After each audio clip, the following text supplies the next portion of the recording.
কেশবপুর নামে এক গ্রামে আদিত্য নামে একজন জামওয়ালা ছিল।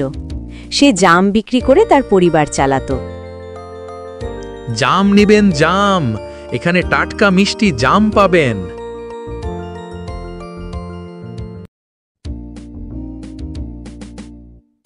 আদিত্য, এ জাম কেজি কত করে? ভাইয়া, জাম কেজি 50 টাকা করে। অরে বাপরে, এত দাম! মনে হচ্ছে এই জীবনে আর জাম কেনা হবে না। নিন না ভাই, জাম নিন, একদম তাজা আর মিষ্টি জাম। জাম নেবেন জাম, এখানে টাটকা মিষ্টি জাম পাবেন। জাম নেবেন জাম, এখানে টাটকা মিষ্টি জাম পাবেন। এই জামগুলোর দাম কত? ভাইয়া, জাম কেজি 50 টাকা করে। কি বলো, এত দাম? তোমার জামগুলোতে কি সোনা রূপা পোতা আছে নাকি যে এত দাম দিয়ে জাম বিক্রি করতেছ? ভাই, এগুলো তো জঙ্গল থেকে এখনই আনা হয়েছে, একদম তাজা। আর ইদানিং তো জামের দাম বেড়ে গেছে। যদি কেজি 20 টাকা করে দাও তাহলে নেব, নইলে অন্য জায়গা থেকে নিয়ে নেব। কিলো 20 টাকা? এই তো খুব কম দাম। ঠিক আছে, তাহলে তোমার জাম তোমার কাছেই রাখো, আমি চললাম। সারাদিন ঘুরে শেষে একজন ক্রেতা এলো, সেও চলে গেল। আজ আমার একটি জামও বিক্রি হলো না। এখন আমি কি করব? আরে আদিত্য, কি ভাবছো? নমস্তে মুখিয়েজি। নমস্তে। কি হয়েছে, কি ভাবছিলে? আদিত্য মুখিয়াকে পুরো ঘটনা খুলে বলে। এর জামগুলো তো সত্যিই খুব ভালো এবং তাজা। ওই লোকটা বোকা ছিল। কি করা যায়, কম টাকায় আমি নিজেই এর কাছ থেকে জামগুলো কিনে নিই। শোন আদিত্য, তুমি আমাকে এই জামগুলো কেজি 30 টাকা দরে 10 কেজি দিয়ে দাও। ভালোই হলো, কমপক্ষে মুখার্জি তো খুব বা কম দাম দিচ্ছে না। এই টাকায় বাড়ির জন্য কিছু জিনিসপত্র কিনে নেব, খালি হাতে তো বাড়ি ফিরতে পারি না। বোকা লোক, এদের শুধু 2-1টা মিষ্টি কথা বললেই হয়, আর এরা নিজের সব কিছু দিয়ে দেয়। মুখিয়া জাম নিয়ে চলে যায়। এর কিছু সময় পর আদিত্য তার জিনিসপত্র গুছিয়ে বাড়ির পথে বেরিয়ে পড়ে। ওগো, ভালোই হলো তুমি তাড়াতাড়ি বাজার থেকে ফিরে আসলে। কি হয়েছে রূপা, তুমি এত চিন্তিত কেন? মায়ের অবস্থা খুব খারাপ, জ্বর খুব বেশি। রূপা, তুমি কি বলছো? তুমি অপেক্ষা করো, আমি এখনই বৈদ্যজিকে ডেকে আনছি।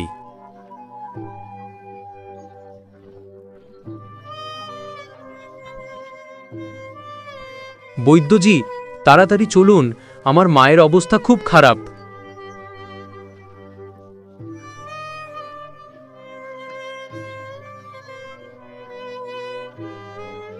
আদিত্য, তোমার মায়ের জ্বর খুব বেশি। এটা শুধুমাত্র একটি বিশেষ ওষুধেই সেরে উঠবে।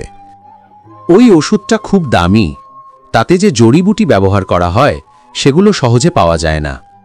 বৈদ্যজি, আপনি টাকার চিন্তা করবেন না, আপনি শুধু আমার মাকে সুস্থ করে দিন।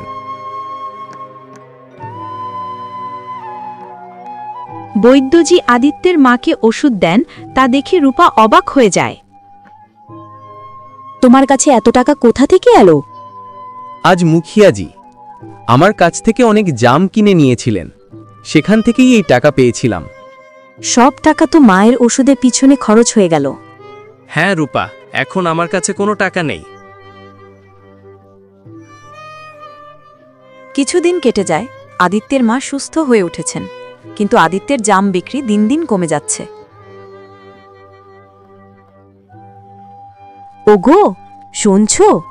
আজ বাড়িতে খাওয়ার কিছুই নেই। তুমি চিন্তা করো না রূপা, আমি কিছু খাবার ব্যবস্থা করছি। ঠিক আছে রূপা, আমি জাম বিক্রি করতে যাই।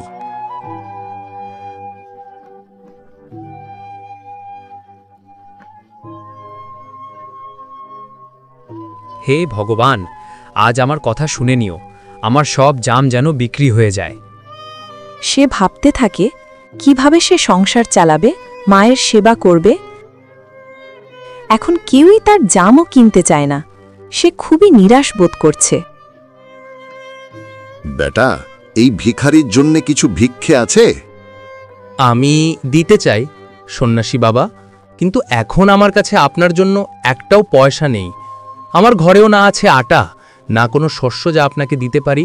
আজ সকাল থেকে কিছুই রোজগার করতে পারিনি। সত্যি বলছি, আমার কাছে আপনাকে দেবার মতো কিছুই নেই। হ্যাঁ, আমি তো সন্ন্যাসী বাবাকে এই জামগুলোই দিতে পারি। যাই হোক, সন্ধ্যা হয়ে গেছে, আর এগুলো বিক্রির কোনো আশাই নেই। এগুলো নষ্ট হয়ে যাবে, তার চেয়ে কারো পেটে গেলেই ভালো। সন্ন্যাসী বাবা, আপনি এই জামগুলো নিয়ে যান। পুত্র, আমি যদি তোমার সব জাম নিয়ে নিই, তাহলে তুমি কি বিক্রি করবে? কিছুই হবে না সন্ন্যাসী বাবা, আমি কাল আবার জাম পেড়ে বিক্রি করব। আপনি এগুলো নিয়ে যান। পুত্র, আমি এত বড় টোকরা কিভাবে নিয়ে যাব? সন্ন্যাসী বাবা, আপনি আমাকে বলুন কোথায় যেতে হবে, আমি এগুলো সেখানে পৌঁছে দিচ্ছি। ঠিক আছে পুত্র, তাহলে তুমি আমার সাথে চলো। এই বলে সন্ন্যাসী বাবা আদিত্যকে সাথে নিয়ে জঙ্গলের দিকে রওনা হয়।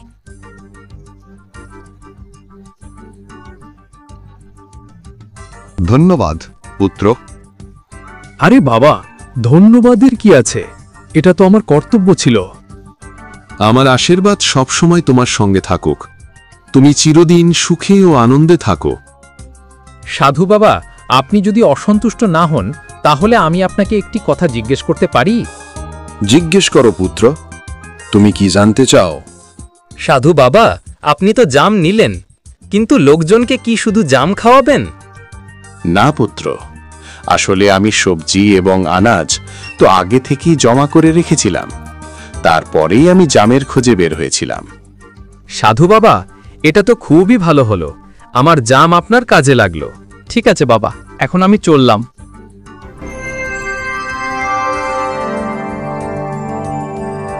এই নাও, এর নাম রানী। আজ থেকে এই চড়ুই পাখিটি তোমার। চড়ুই পাখি? কিন্তু আমি এটা কিভাবে নেব? এটা তো আপনার জিনিস।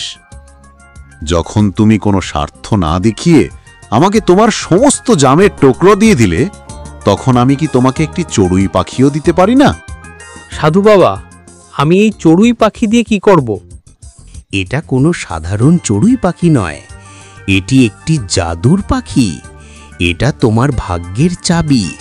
যতদিন এটা তোমার সাথে থাকবে, ততদিন তোমার ভাগ্য উজ্জ্বল থাকবে। কিন্তু খেয়াল রেখো, এর সত্যতা কারো কাছে প্রকাশ করবে না। আদিত্য এই রানী পাখিটিকে নিয়ে তার ঘরের দিকে রওনা হয়। পথেই পাখিটি কথা বলতে শুরু করে।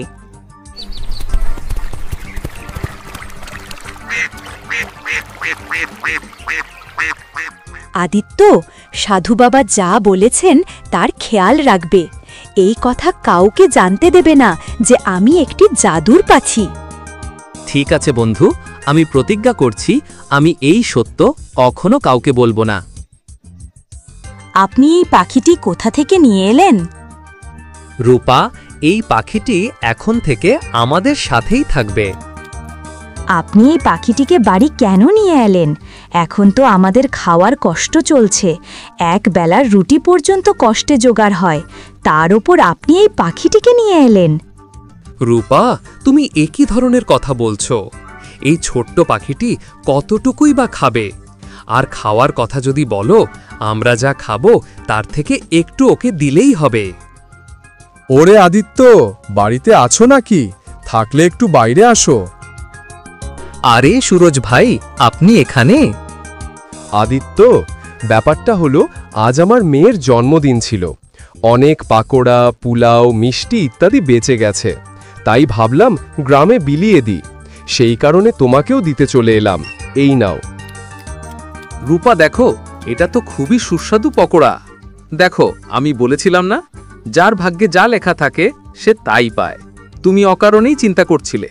দেখো, এই পকোড়া আমাদের কাছে এমনিতেই চলে এসেছে। আজ আমরা পকোড়া খেয়ে ঈশ্বরের গুণগান গাইব।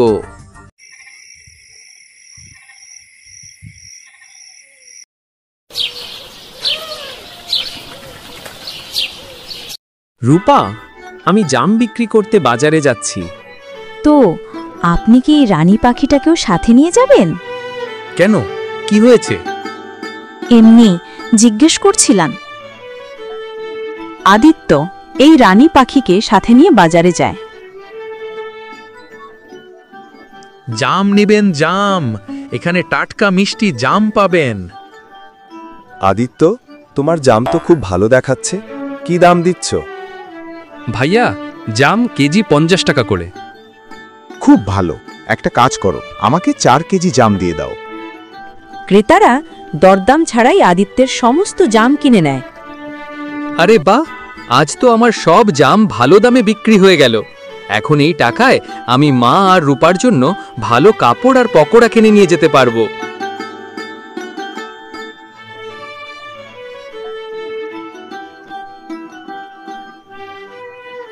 আরে আজকে এত জিনিস দেখা যাচ্ছে, ব্যাপার কি?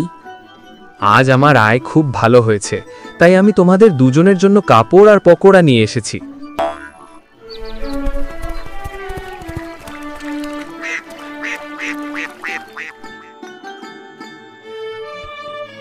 এই নিন আদিত্য ভাই, আপনার টাকা যা আপনি আমাকে 6 মাস আগে দিয়েছিলেন, আমি ফেরত দিতে এসেছি। ধন্যবাদ, আপনি খারাপ সময় আমার সাহায্য করেছিলেন, কিন্তু এই টাকা ফেরত দিতে আমার একটু দেরি হয়ে গেছে, এর জন্য আমি ক্ষমা প্রার্থী। ঠিক আছে ভোলা, অনেক ধন্যবাদ।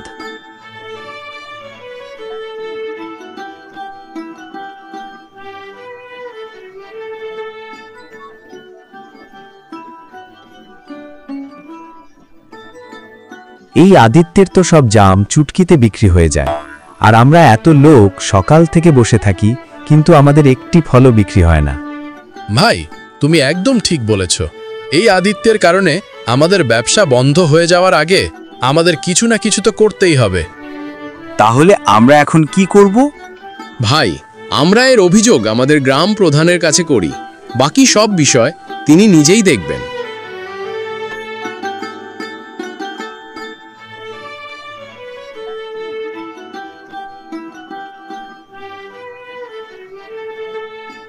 বলো, কি কারণে এসেছো?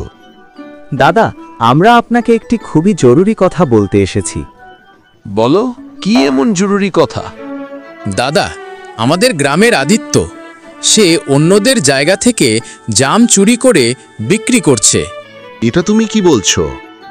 আমরা সত্যি বলছি দাদা, আমরা তাকে নিজের চোখে দেখেছি। ঠিক আছে, যদি ব্যাপারটা এমনই হয় তাহলে আমি আদিত্যকে এর শাস্তি অবশ্যই দেব। ওই 2 জন লোক গ্রাম প্রধানকে আদিত্যের বিরুদ্ধে উস্কে দিয়ে চলে যায়। আমি তো আদিত্যকে খুব সিধাসাদা মনে করতাম, কিন্তু এ তো আমার চেয়েও বেশি চালাক হয়ে গেছে। আমাকে এ ব্যাপারে খোঁজ নিতে হবে।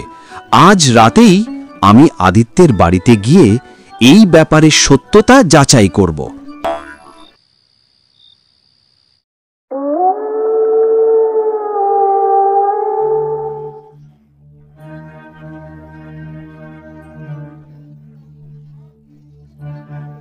শুনো, তোমাকে আমার কসম, আমাকে বলো আমাদের ভাগ্য বদলানোর পিছনে আসল রহস্য কি? আমি সত্যিটা জানতে চাই। শোনো আদিত্য, আমাদের এই সাফল্যের রহস্য হল আমাদের বন্ধুত্ব এবং পরিশ্রম। আমরা একে অপরের সাথে সৎ থাকি, এই জন্যই আমাদের ভাগ্য পরিবর্তন হচ্ছে। আশ্চর্য তো, পাখি কথা বলছে। এ তো খুবই খুশির খবর। তাহলে এর মানে দাঁড়াল, এই চড়ুই পাখির হাতেই আদিত্যের ভাগ্যের চাবি লুকোনো আছে। যদি আমি এই চড়ুই পাখিটিকে আমার সাথে নিয়ে যাই, তাহলে আমারও ভাগ্য বদলে যাবে।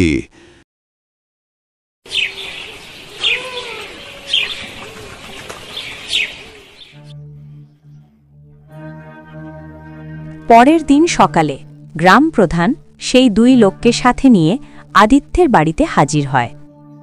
আদিত্য, তুমি এত বড় চোর হয়ে উঠবে আমি কখনো ভাবিনি। চুরি? কেমন চুরি দাদার? বেশি সাজতে যাওয়ার দরকার নেই, আমি তোমার সব সত্যতা জেনে গেছি। কেমন সত্যতা দাদা?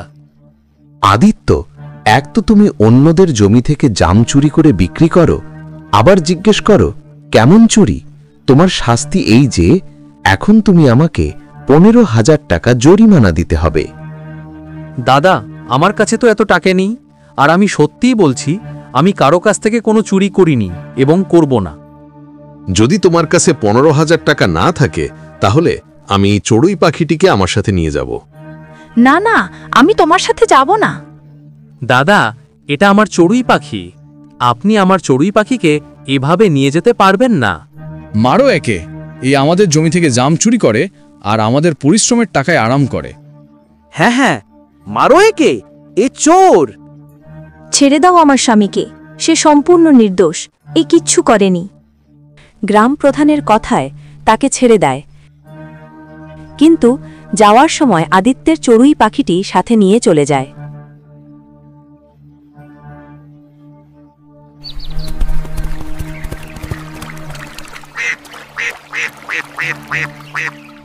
এখন আমি এর চড়ুই পাখি দিয়ে আমার ভাগ্য বদলাবো।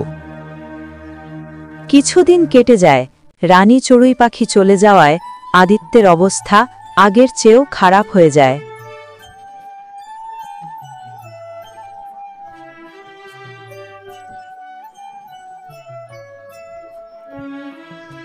শুনুন, আমাদের হাতে এখন খাওয়ার জন্য কিছুই নেই, আর এখন তো আমাদের জাম বিক্রিও আগের মতো বন্ধ হয়ে গেছে। ঈশ্বরের ওপর ভরসা রাখো রূপা, তিনি কোনো না কোনো পথ অবশ্যই বের করবেন।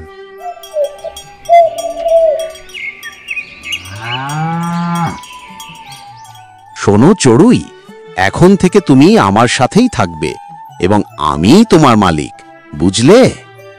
না, আমার মালিক আদিত্য, আর সেই আমার বন্ধু। গ্রাম প্রধান পাখির সাথে কথা বলার সময় ঠিক তখনই একজন ব্যবসায়ী ভেতরে আসে। দাদা, আমি এখানে একটি কাজে এসেছি। বলুন, কি কাজ? আসলে আমি এই গ্রাম ছেড়ে চলে যাচ্ছি, আর এখানে আমার অনেক জমি আছে যা আমাকে শীঘ্রই বিক্রি করতে হবে। আপনি কি আমাকে সাহায্য করতে পারবেন?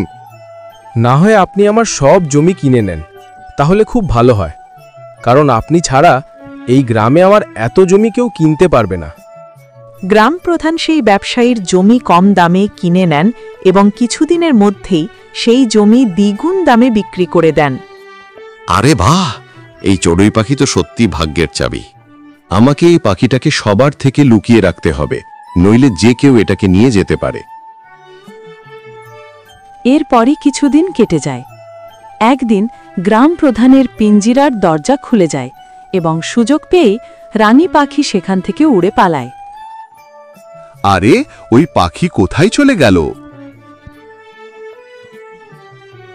দাদা, আপনি চালাকি করে আমার সব জমি কম দামে কিনে আমাকে ঠকিয়েছেন। আমি আপনাকে ছাড়ব না। আমি আপনার সব সত্যতা গ্রামবাসীদের জানাবো। এরকম করো না, আমি সর্বশান্ত হয়ে যাব। আমি তোমাকে তোমার সব টাকা ফেরত দিতে রাজি আছি। এই কথা বলে গ্রাম প্রধান ব্যবসায়ীকে তার সমস্ত টাকা ফেরত দিয়ে দেন। ব্যবসায়ী টাকা নিয়ে চলে যায়। আমি আদিত্যের কাছ থেকে পাখিটাকে ছিনিয়ে নিয়ে তার সাথে খুব খারাপ করেছি। সম্ভবত আজ আমি সেই পাপের শাস্তি পেলাম।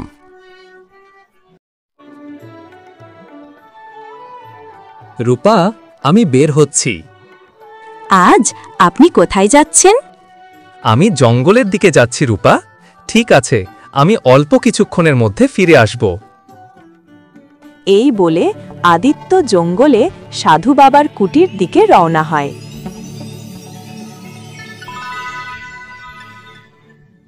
প্রণাম সাধু বাবা। সাধু বাবা, আমি আপনাকে কিছু বলতে এসেছি। রানী, তুমি এখানে? তোমাকে তো গ্রাম প্রধান নিয়ে গিয়েছিল। রানী পাখি আদিত্যকে সব ঘটনা বিস্তারিত বলতে থাকে। আদিত্য, আমি তোমাকে এই জন্যই মানা করেছিলাম যে জাদুর পাখির কথা যেন কেউ জানতে না পারে। এখন সবাই এই পাখির পিছনে ছুটছে। ক্ষমা করুন সাধু বাবা, আমার ভুল হয়ে গেছে। বাধ্য হয়ে আমি রূপাকে রানী পাখি কথা বলেছি। চিন্তা করো না পুত্র, ভুল মানুষ থেকেই হয়। এই পাখিটি আমি তোমাকে ফেরত দিতে চাই এবং আশা করি তুমি আবার এমন ভুল করবে না। ধন্যবাদ সাধু বাবা, আমি প্রতিজ্ঞা করছি আমি আবার এমন কোনো ভুল করব না। রানী পাখিকে ফিরে পেয়ে আদিত্যের ভাগ্য আবার উজ্জ্বল হয়ে ওঠে এবং সেদিনের পর দিন ধনী হতে থাকে।